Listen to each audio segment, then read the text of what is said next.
The Feed Bandit Podcast, Episode 2. It's Duff Season. Howdy, and welcome back to the Feed Bandit Podcast, where we entertain ourselves talking hunting and doing what we can to support small and family-owned businesses and entrepreneurs in the hunting space wherever possible, as they are the lifeblood of our economy and our communities.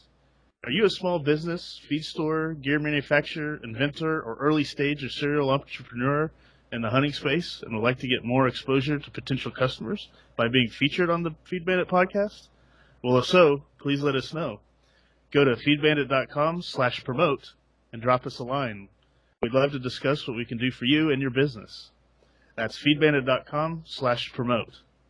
And for you fellow hunters out there, do you want special access to new and innovative hunting gear? Well, we're in the process of putting together an exclusive collection of small businesses and entrepreneurs in the hunting space to bring our community the best, newest, and most innovative products available. Limited access will be granted through our email list, so be sure to join the hunt. When you join, you'll get a free ebook of unique hunting tips and tricks for both beginning and experienced hunters. You'll also receive hunting news, tips, supplier giveaways, gear promotions, and much more. We know you probably already get a lot of spam, so we promise not to send you only cited-in information that you care about. So don't miss out. Be sure to join the hunt at feedbandit.com/join. Again, that's feedbandit.com/join. All right. Howdy, everybody, and welcome back to the Feed Bandit Podcast. Now that we got all that intro stuff out of the way, I'm your host, James Byrne, also known as Jimmy Spitz, El Bandito, amongst other things. I'm joined by my esteemed compadre, Richard Kinchlow, a.k.a. Spitz as well, Corn Bandit, and General. How you doing, sir? I'm good, sir. How are you doing? Awesome. Very, very good. I will tell you, I truly think that you missed your calling. You've got that golden radio voice. I don't know why you even thought about banking to begin with. So yeah, I don't know. I'm an idiot. So I guess today, like I mentioned up above in the episode number, we wanted to talk about one of your favorite subjects, sure, dove hunting. Yep. So right off the bat, why do you love it so? I think the reason why I am so connected and love dove hunting so much is just because it's kind of like a gateway drug, if you will. Okay, I say that because September 1st, at least in the state of Texas, is the opening of dove season in the northern zone. And really the coming of dove season means Texas high school football, means college football. Obviously, if you're into the NFL, I know that we're not, and a lot of our friends are not, but if you're into the NFL is here as well. It also means that cool weather is relatively on the way. Well, how about today? Last couple of days here. Yeah, boy, but no doubt. I mean, I'd rather take the 92 degrees with 90% humidity than 106 at 50% humidity. So it's a cold front. Yeah, it really is. It really is. But besides the ushering in of kind of the new hunting season, I also love the fact that when you're out there and you're hunting, you're constantly looking. It's kind of like you're defending an area per se versus these little MiGs that come flying by. Then probably lastly, another thing is watching the dog work. Okay, something we'll talk about in future episodes, and we'll probably write a lot about is having a bird dog. It's just invaluable. Not only will you not lose birds anymore, but you don't have to get off your stool, and it just becomes a part of you. It's a partner in crime per se. But then lastly, I can attest to that from the perspective of not having a bird dog, and that's right. It's nice sitting to some friends that do, and they help you out by lending their dog to you. But when you don't have one, although I will say this, when you don't have one, two things that you do improve are your eyesight by looking, and you drop a couple lbs. I think sometimes sweating out there and walking around. Boy, isn't that the truth? Isn't that the truth? Yeah, I mean, and admittedly, I have occasionally gotten lazy because I'm so used to my dog going out there and finding it. But now that she's she's 10 and her nose is kind of going out and her hearing's all but gone, and she's got 40% blockage in both eyes. Now both of us are walking around the field like a dumb idiot trying to find these birds. But no, dove season is here. Thank God. It is an awesome thing. Crazy enough, in the state of Texas, at least where we hunt, it has not been all that good. But it really doesn't matter. Sure, I'd love to leave the field every time with a limit of birds, but they're really just getting some shots and being out there in the field as opposed to this misery of a concrete jungle that we live in is, right. As you know, that's worth it all. Oh, absolutely. I mean, if people were to go and check out our Instagram at Feed Bandit, they'd see a couple pictures right.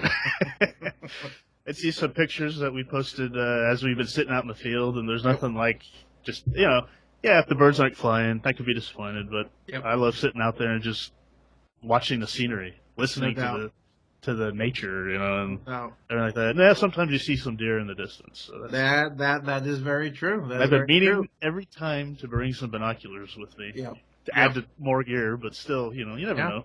Well, something we'll talk about. You should have plenty of space for all your gear. There you go. We'll be talking about that one here momentarily, I believe. Heck of a tease right there. You like that?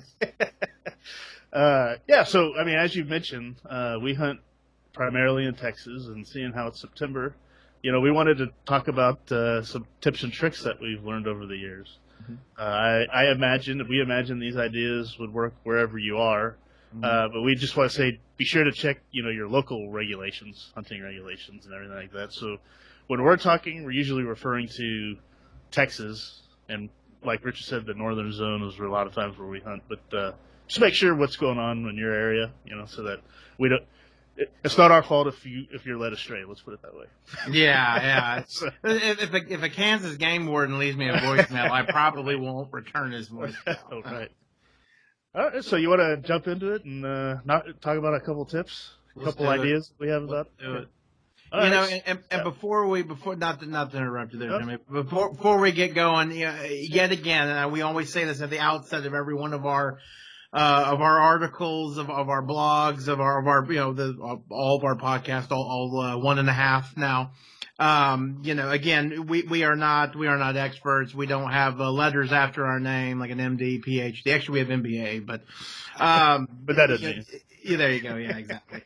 But again, these tips and tricks and whatnot, are things that we've learned through experience over the years. But Jimmy's right. Dove or dove, and theoretically, I would think they'd work in the northern zone of Texas, and then anywhere else it's legal to shoot dove, which it should be in all the states. But yet again, another topic. Mm-hmm. Mm-hmm. Before we jump in, I thought of something I'm just curious about. Can you remind, me and everybody, your thoughts on, you're talking about how right now, at least so far, the hunting hadn't been as good where we are. Right. But what might happen with all the weather changing and these storm systems coming in, and now that it's getting cooler, we're getting cold fronts probably coming through. Yep. Can you give a couple thoughts on how that might impact? Absolutely. As we get into later in the month of September, and I say later in the month. Last year we had a cold front come through. I remember we had a fire. For Texans, if it gets below 60, I can break out the fire, But as cooler weather will approach, that triggers something in the dove and all the migratory birds, ducks and geese and cranes and snipes and anything that wants to get the hell out of the north and head south to start their migration. Dove are the exact same way. So it is amazing to me how they can be there one day and then the next day they're not there at all. So this time in the coming weeks, I should say, is really when you really start to see a lot of what we call migratory birds. People will call them Kansas birds, and referring to doves specifically.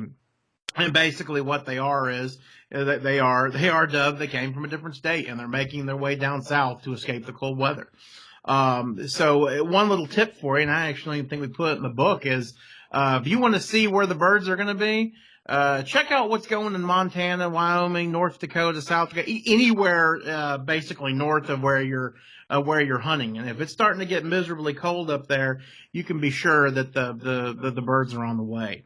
So some of the best shoots of my life in Lubbock and where we currently hunt have been on a late September day. 15 minutes before dusk, and then pow! I mean, the skies open up, and there are bajillions of them. It is quite literally overwhelming. In the same sense, you can be out there one day just tearing up the birds, and the next day, guess what? They're out of there. It can be a challenge, but it's a lot of fun. Mm-hmm. Also, this time of year, we not only do we have dove, but in Texas we have an early teal season. Oh, yeah. For those of y'all who don't know, teal. I think they are the smallest of the dabbler ducks, or the puddle ducks per se.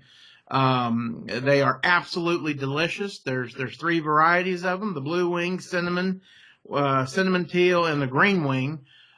In Texas, for the early teal season where we hunt, we get strictly blue wings. And then come the regular duck season, we end up getting green wings, and the blue wings are out of there. So. What about the other? Where do they go?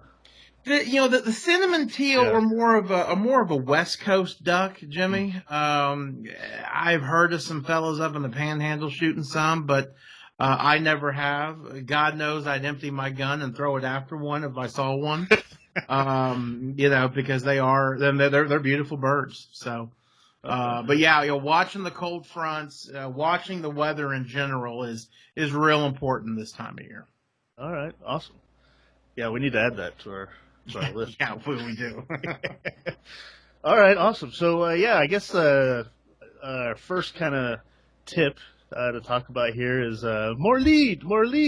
Yeah. And I'll just say, I'm getting better every year, slowly but surely. This year is the best probably shooting I've ever done. But I still struggle with this. You want to... Sure. You want to take it? Yeah. God, more lead. So for those of you who don't know us, more lead was our bird boys in Argentina that were screaming that at us. Yeah, you could say that was the title of the trip or whatever. Oh yeah. Yeah, man. The poor guys, they went hoarse, saying "more lead." Like you should have just gotten a parrot and put on your shoulders. More lead.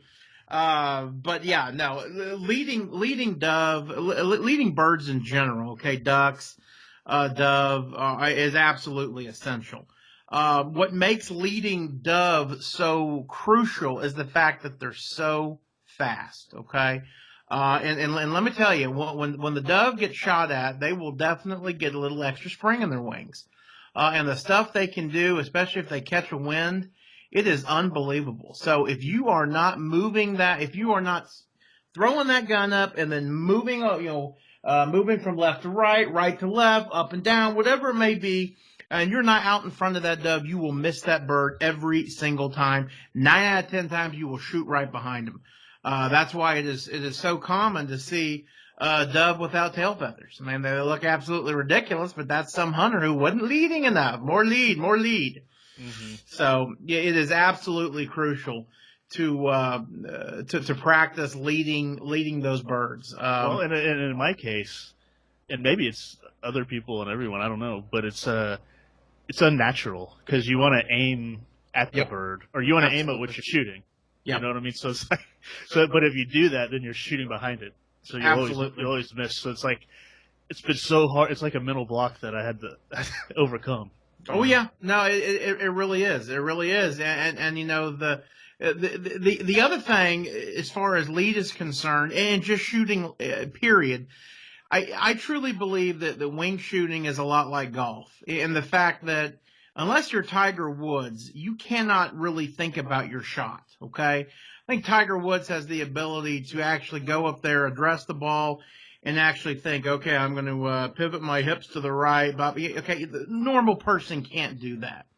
The same can be said about wing shooting, okay, and about dove hunting. If you sit there and you throw up your gun, you're tracking, you're like, okay, when should I shoot? Should I shoot now?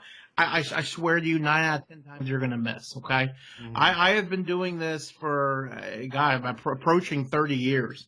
And I will tell you, every time I throw up my gun and I take more than a fraction of a second to focus on a dove, I'm going to miss it. Okay. Same thing goes for ducks. So my recommendation is to throw that gun up and fire, and you'll be surprised, because your body knows how to track that animal. People often ask, okay, well, how much lead do you give them? You can go online. There is an absolute myriad of different information on that. But typically, the amount of lead you want to give them is really going to be based on the distance. Okay. Obviously, it's going to take your shot a lot longer to get to a bird that's farther away. So, people often ask me, well, what should I give him, a foot? Should I give him a couple inches? I'll be honest with you.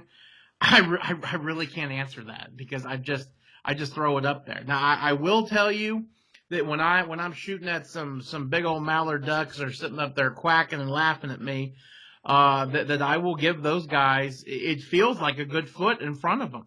And boy, I have brought them to their maker by doing that. But it really, going back to the whole golf analogy, and I think that's the right word, even though I don't speak French. The fact, really, the way you're going to figure out lead and the proper amount of lead to give a bird, whether it be a duck or a dove or a goose, is to just get out there and experience. Practice. Absolutely. Just doing it. Yeah. So the doctor's orders are go out there and hunt as much as humanly possible. Mm-hmm. I agree. Like I said, I still struggle with it, and what is it, about 13 years of hunting so far, dove hunting. But hey, you know what? I sat across the tank, which, and for those of y'all who don't know, in Texas we will normally call ponds tanks, stock tanks. So when we say tank, we're not talking about, the actual, like the Sherman, whatever tank. We're actually talking about a pond per se. I was sitting across the tank from Jimmy, and it was absolutely amazed to watch him drop the first 4 birds that flew by him. I was very proud. Oh, I was amazed too. Yeah. Awesome. Yeah. All right. So next, we got Down Goes Dovey. So this is another thing that, in a way, especially if a lot of birds are flying, so this could be hard to do because you're tempted to shoot at multiple birds. Like if you hit one with your first shot, it goes down, and you're like, oh, there's another one. Right. It takes discipline to shoot and then watch it go down. I mean, what do you think about that? No, I completely agree. One of the things we'll talk about is really having respect for your quarry. Okay, having respect for the animal that you're pursuing. And with that said, one of the things you can do is when you shoot an animal, go out there and get it. Okay, if that animal's wounded, go after it. Now, it's something we'll talk about. I mean, obviously, if you wound a white-tailed deer, you don't want to hop out of the stand and run down there and try to dispatch it. I mean, there are some common sense ways to doing it. But in regards to dove, I wish I knew the statistics, but I'd say there is a good chance that probably half of the dove that are shot, they may not be found. Because they're either hunting in the sunflower field or grass, things of that nature. And those birds, they can hide. I mean, God, they can hide in an open field. And obviously they're dead. Yeah. Well, they're the most amazing animal creatures in the world, because I swear they just disappear sometimes. Oh, they do. They absolutely do, and it's crazy. So one of the things, and you mentioned it earlier, Jimmy, that you've really got to have is discipline. You cannot be tempted by the bajillions of birds, hopefully, that are flying over your head. Okay, you need to throw your gun up, fire, knock down that target, and walk right to it.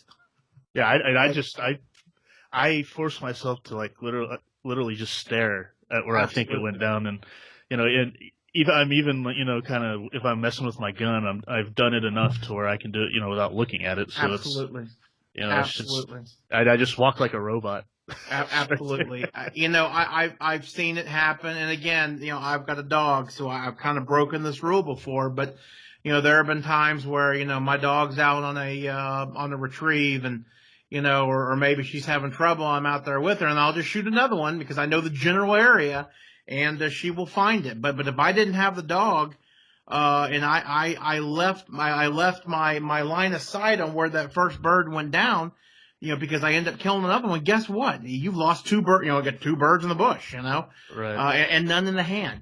There you go. Nice. Yeah, that's you used good. it. Yeah, I had to use it. You actually used it in a actual conversation. I know. That's just phenomenal. I got to put a little gold star on my fridge. But yeah, no. So the point is when you drop that bird, when you drop that duck, when you drop anything, go out there and get it. Okay. And the other thing is, especially here in Texas, if you see the bird fall, it could be 15 yards away from you. You can see it. Maybe it's by your decoy, something of that nature. You still want to go out there and get it because the coyotes and the bobcats aren't the other critters out there that are wanting to eat that dove. We got ants and fire ants. Fire ants will be all over them. My father, who's an avid hunter, he has had. He actually approached a dove that he had shot, and a rattlesnake was on it already. So it is incredible. It's incredible. So yeah, you shoot the bird, go get it. Was it Trav or Ty who they went down to reach for a bird also, and there was a rattler not far, or it was right there. Yeah, that was Travis. Yeah, that's pretty crazy. Yeah. So watch where you're walking and reaching too. No, there's no doubt. There's another tip on its own that we need to have probably. Yep. Actually, I think we've already got it. Well, yeah. I know we have snake boots and stuff. No, that's true. That's probably yes. A good rule of thumb, especially if you're hunting in the state of Texas, and that's actually what we teach our children. The old saying I like to use, and I actually may have coined it. That's debatable. It is kick it before you pick it. Okay, so if you got an old piece of sheet metal on the ground, kick that thing over before you pick it up. Okay. If you've got a log that you're going to pick up for wood or for a fire or something, kick that thing before you pick it up. I mean, there is just a world of hurt that could be living underneath that log. So scorpions and rattlebugs and God knows what else. Yeah. So, yep. Yeah. Oh, and I would just say, even though I walk out like a robot into the field, you still got to make sure of where people are shooting around you and stuff like that. Make sure they know you're doing it and all that. Just so always be aware of where people are and where they're shooting. Yep, absolutely. So the next thing, help a buddy out. So this adds a little fun to hunt, especially if the birds, are, well, I guess if they're flying and few and far between, because then if they're few and far between, you really want to get them. So absolutely, yeah. Dove hunting is a team sport. There is no I in the word team when it comes to dove hunting. Okay. And something that I think we've talked about and some of the stuff we've written is, how do you how do you hunt a tank and how do you hunt a field? Okay. The ultimate goal is you want your quarry, in this case being the dove, to enter in the field and just have a hell of a time trying to land. So when you want to try to block their entrance, you want to try to block their exits, things of that nature. That said, communicating with your buddies is absolutely tremendous. There are some positions, for example, the place that we hunt on this tank where it doesn't make sense for our friends to face the actual tank, so they face out into a field. So the position that I hunt is actually facing the tank, so I basically watch their back, and then I got a buddy who watches my back. So obviously something that you do on the outset of every hunt is figure out where everybody's at. So as Jimmy said, you can establish your shooting lanes and you don't pepper your buddies. But I think one of the real important things about the hunt is definitely talking. And Jimmy got bird on your right. I mean, you got to scream it too. Now a lot of us have gone to the the Walker's game ears, the electronic earmuffs and all that amplify. You can hear a mouse having a conversation with those things. But some of us, present company included, still use the little earplugs. So you got to holler pretty loud. I do. I know yeah, you use nice what are those noise canceling or whatever they are that you use. Well, no, I actually use the plugs still. Oh, you do? I use the plugs, and I guess you have those for Abby. Yeah, I've got those for Abby, and I've got a pair for myself when I deer hunt, so I can really hear myself, shaking and breathing. It's ridiculous, and what we should do? We should bring some recording gear up there and listen to my buck fever. It's awful. We'll bring one of these. What are these microphones we're talking into right now? Yeah, we should. We can bring the whole setup up there. So. But yeah, no, absolutely. Talking it up. Hey, there's a bird on your right, on top of you, things of that nature. And you can still protect your hearing. I guess I think where you're going with that is, I'm right-handed and I put it all the way in on my right ear, but halfway in on my left. Absolutely. And it still protects my ear from the high sound or whatever from the shotgun, but I can still talk. Exactly. That's exactly right, Jimmy, and that's what I do. I've done that for years, and I can still hear my girls screaming, I can still hear my wife complaining. So it's it's working. What can I say? So yeah. Well, I mean, in that case, then maybe you don't want to use earplugs. Yeah, exactly. I'm gonna go out there. I'll be like my dog and not hear a damn thing. So I guess that the next one we wanted to talk about was protect yourself, but that kind of dealt with what we talked about in snakes and everything. Did you have anything else you wanted to? Well, I think it really depends on where you hunt. Obviously in Texas we are just covered up with snakes. But moreover, we're also covered up in things that stick and scratch and sting and that's true. And all the above. So having a good pair of snake boots that come up to below your knee, they also make snake guards that you can just attach to your over your boots are real helpful. Not only obviously to keep you away from the serpents, but to keep the cactus from nailing you and things of that nature. So. Mm-hmm. I definitely think they're money well spent. Right. And, boots are especially good if you're wearing shorts and you're walking through like a low kind of sunflower seed field or sunflower field. Absolutely. Because those get really annoying on your skin. Oh, yeah, it is. But, given the fact that where we're hunting, we don't have any of those beautiful sunflowers, right. I would love to feel that misery. I'd love to be covered in pollen and have bumblebees all over me. You know what? That right there is a topic for another podcast. What's that? Why that is. What happened. Oh, God, yeah. What people should do. Well, and let me tell you this. Yeah, actually, we'll cover it right now. If you want to have native sunflowers, don't listen to me, okay?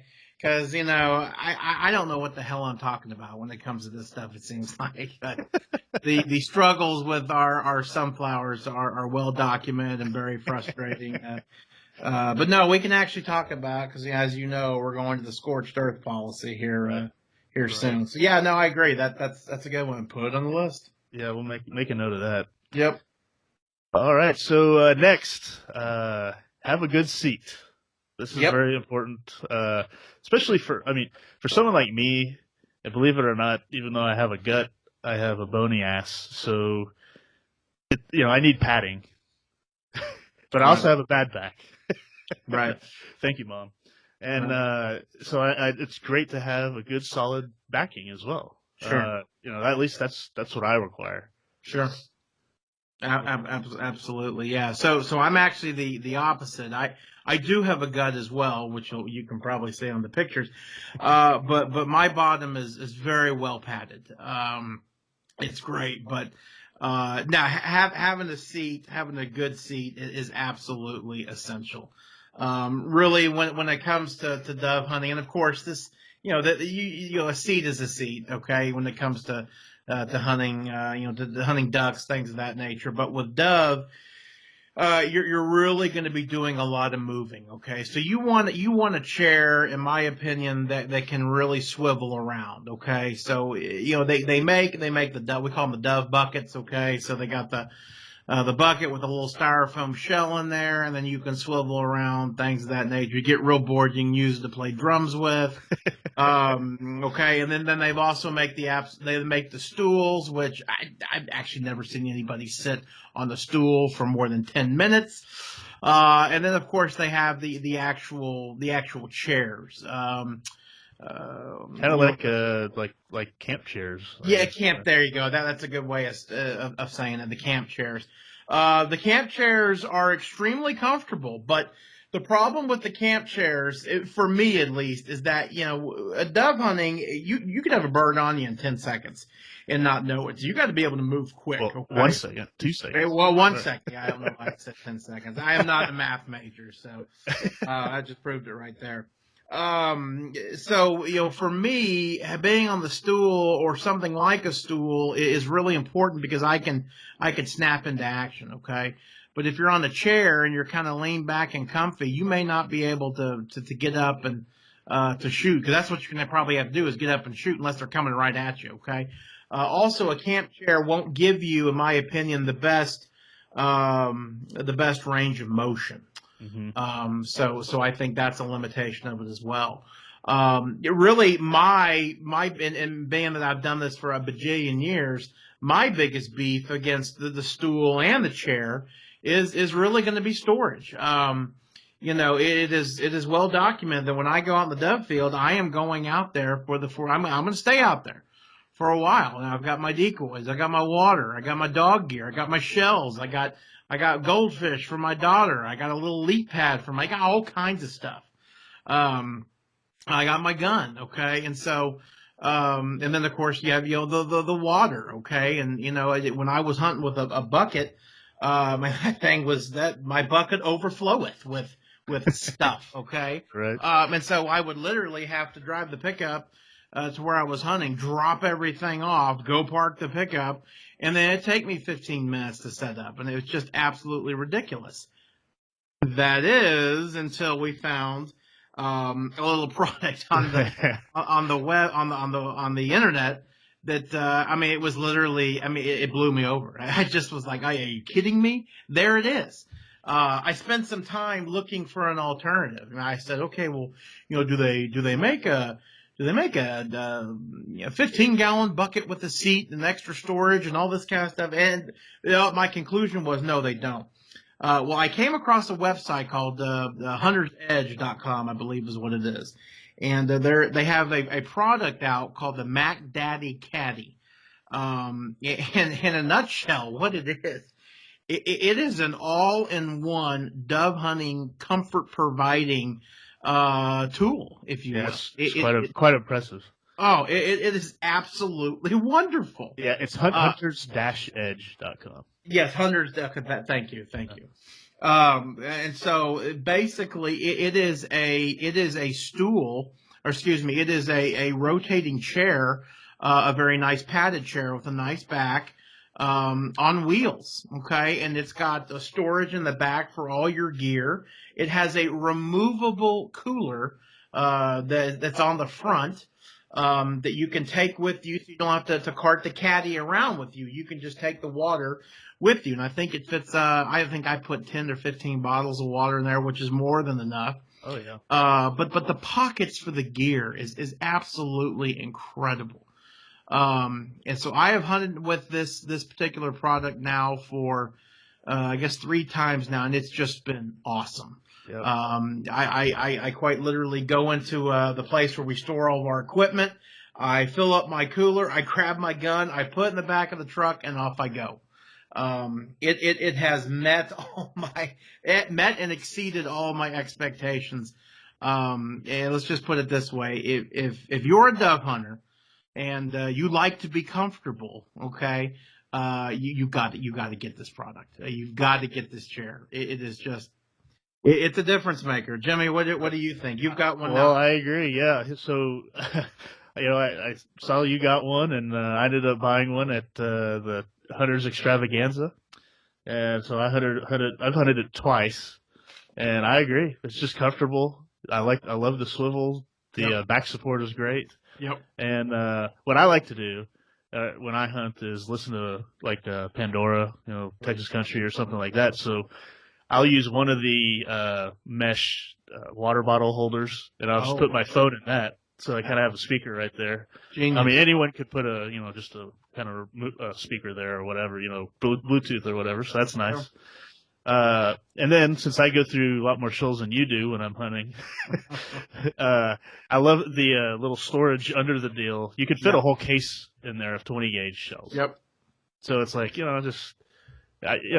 I'm usually one case a year, Right. as far as hunting, and so it's nice. I just put them all in there, beginning of the season, and bam, I'm done. So no, I think it's fun, and just wheel it out there like you said. So it's, oh God, nice. it is awesome.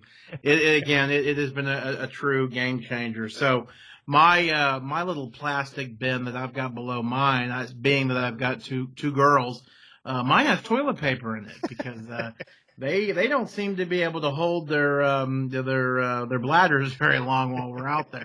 It's also got a pair of tree trimmers in there. One of the things that I have found over the years is that, again, here we go. Keep going back to Texas because obviously where we hunt.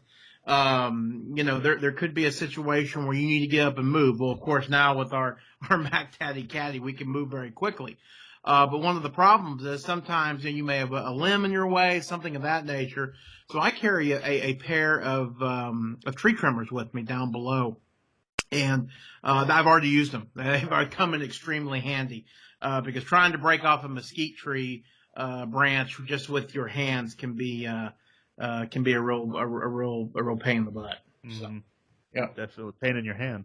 Yeah, pain in the hand. Yeah, totally. Awesome. Yeah, so check that out if y'all are interested. It's the Mac Daddy Caddy by Hunter's Edge. It's at hunters-edge.com. Absolutely. Pretty cool contraption. Yeah, and we did a product review on it as well. Yep. So yeah, you'll please go there, check it out, read it. Again, it is. You go to feedbandit.com. Years ago. Yeah, just go to feedbandit.com/blog and you'll see it on there. So yeah, very cool. Absolutely. All right. We want to talk about what's that you said? Yes. So I don't know if you started talking because I can't hear. There you go. Yeah. Yep. I don't know how much longer I can go with it, but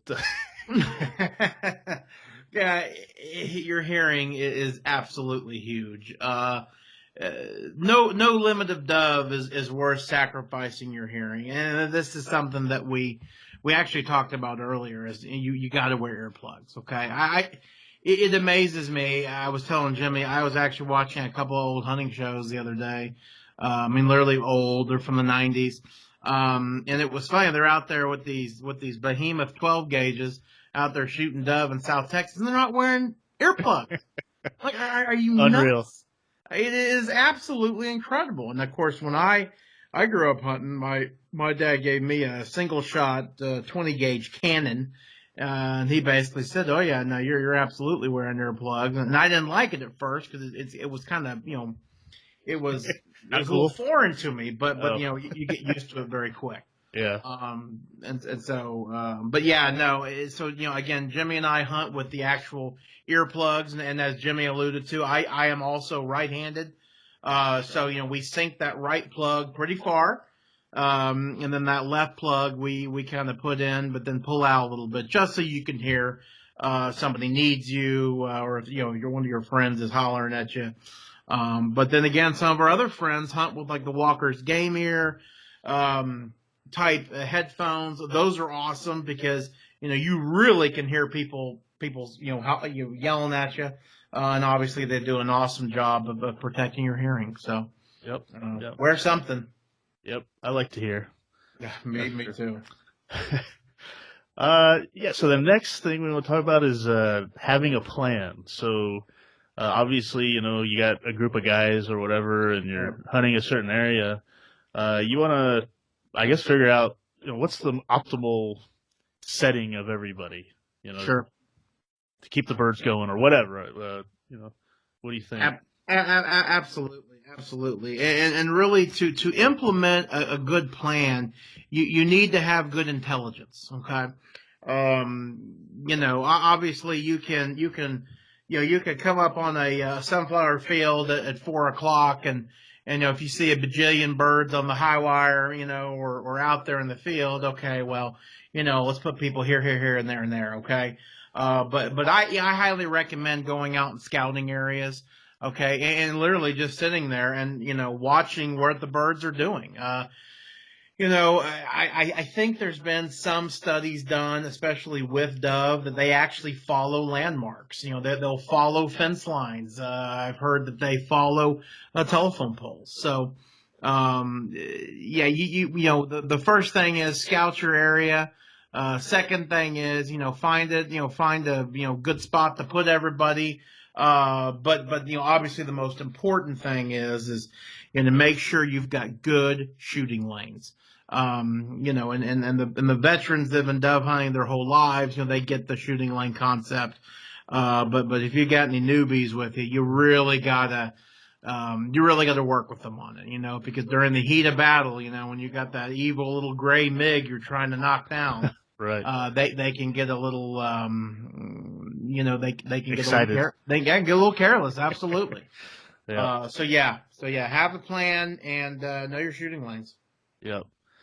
Yeah, that's what kind of made me nervous last year when we went to that paid hunt. Oh yeah. Out in West Texas, and we had so many people out there around this field, and so in situations like that, keep your, I was almost watching everyone else more than I was hunting, Sure. So Absolutely. Yeah. I mean, do not underestimate the power of a shotgun. Right.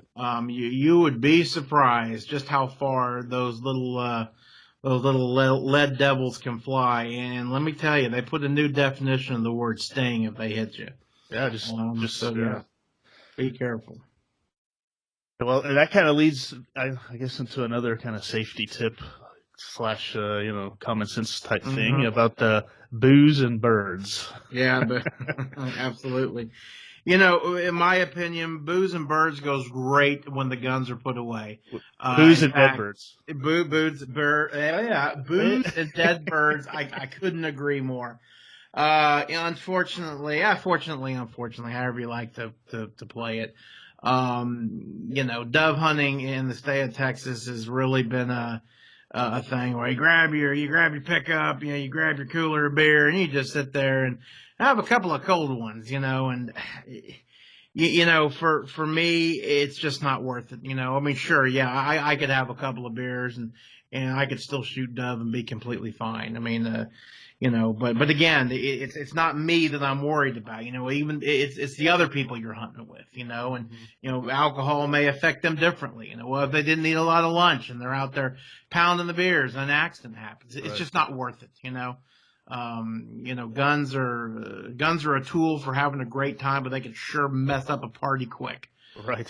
So my rule of thumb is, if you're shooting, put the beer away. So really, the first guy to his limit or the first guy to run out all of his shells, they get to start the party early. So that's right. Yeah.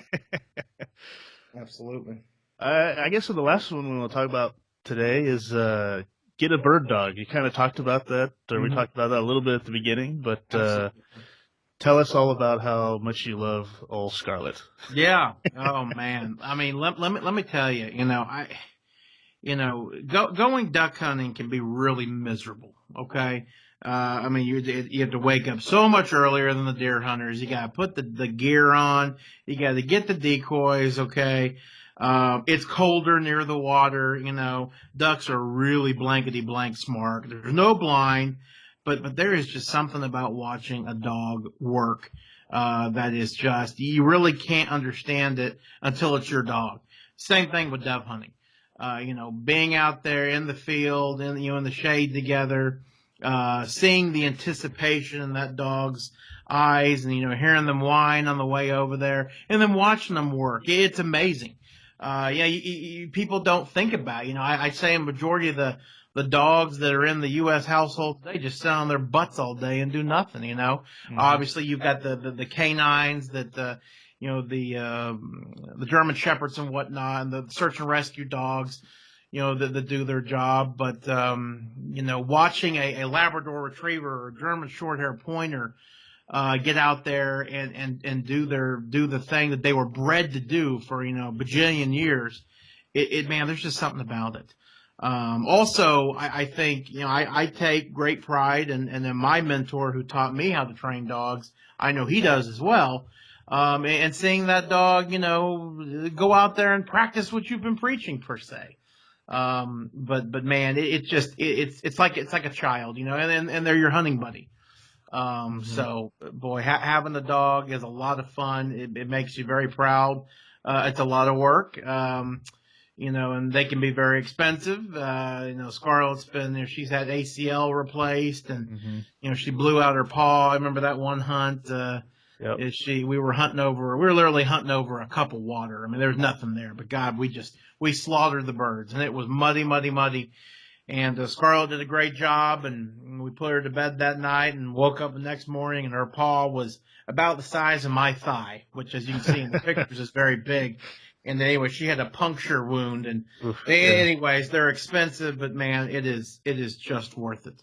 But obviously another reason why you get a dog is, again, so you can find your birds. Yep. God, they'll find them every time. So, yep. Yeah, I have one of those dogs you mentioned that kind of sleeps all day in the house. Hey, and there's nothing wrong with that. There's nothing wrong with that. But you know what? I am convinced at some point when I have a little more time. Yeah. Sure, that's what everyone says. There you go. I want to do something about it. I have dove wings and stuff frozen in my deep freeze, so I'm ready to do it. I just perfect, quote unquote, gotta get more find time. But absolutely, yep. All right, well, awesome. So hope y'all enjoyed us going back and forth about some of these tips. You can get these tips and much more by joining our hunt, if you will, at feedbandit.com/join. There you'll get our free ebook of unique hunting tips and tricks. Again, go to feedbandit.com/join to get that. And just as a reminder, if you're a small business, feed store, gear manufacturer, inventor, or early stage entrepreneur in the hunting space, if you'd like to get more exposure to potential customers by being featured on this podcast, the Feed Bandit podcast, please let us know. Go to feedbandit.com/promote and drop us a line. We'd love to discuss what we can do for you and your business. Go to feedbandit.com/promote and shoot us a message. So thanks everyone. Hurricane is coming out on the East Coast. So absolutely.